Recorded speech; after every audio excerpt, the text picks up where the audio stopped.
Salut tout le monde, voici les informations d'aujourd'hui concernant le FC Barcelone. Vous savez quoi faire les amis? Likez, partagez, abonnez-vous pour toujours être à jour pour les actualités de foot. Doku s'est proposé du côté de Barcelone les gars pour un prêt. Barcelone évalue la situation et lui a mis sur la liste. Et pour le match de demain face à l'Atalanta, Ademola Lookman manquera le match car il est blessé. Du côté de Barcelone, c'est Christensen qui s'est blessé. Donc Andreas Christensen s'est blessé au soléaire de la jambe droite lors de l'entraînement de lundi. La durée approximative de son absence sera d'environ 3 semaines. Concernant Ansu Fati, malgré les critiques, malgré tout ce que les médias disent sur lui, il ne veut toujours pas partir. Et selon Mundo Deportivo, Inigo Martinez renouvellera son contrat cette semaine. Al-Sadd devrait récupérer Pau Prime cet été.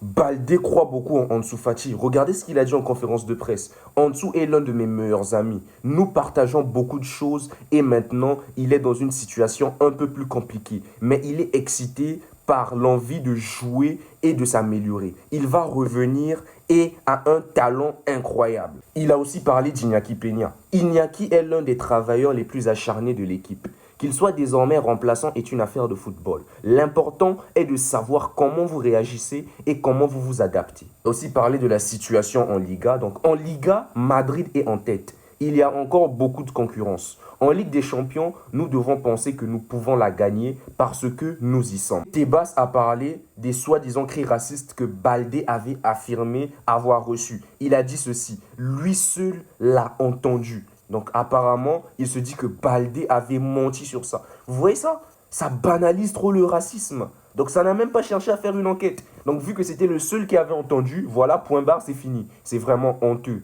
Et selon Fabrizio Romano, Alex Vallée va être prêté à Como jusqu'en fin de saison par le FC Barcelone. Ce prêt contient une option d'achat de 6 millions d'euros. Et Fabrizio Romano l'a confirmé aujourd'hui. Al-Ittihad a conclu un accord verbal pour recruter Unai Hernandez pour 4,5 millions d'euros, des frais de 500 000 euros de bonus et une clause de revente également inclus dans le deal. Donc pour moi les gars, c'est vraiment du gâchis pour lui. Et l'IMAC a assuré le FC Barcelone qu'ils pourront revenir au Spotify Camp Nou en mai. Pour le Classico à venir, le FC Barcelone considère le stade Johan Cruyff comme une option.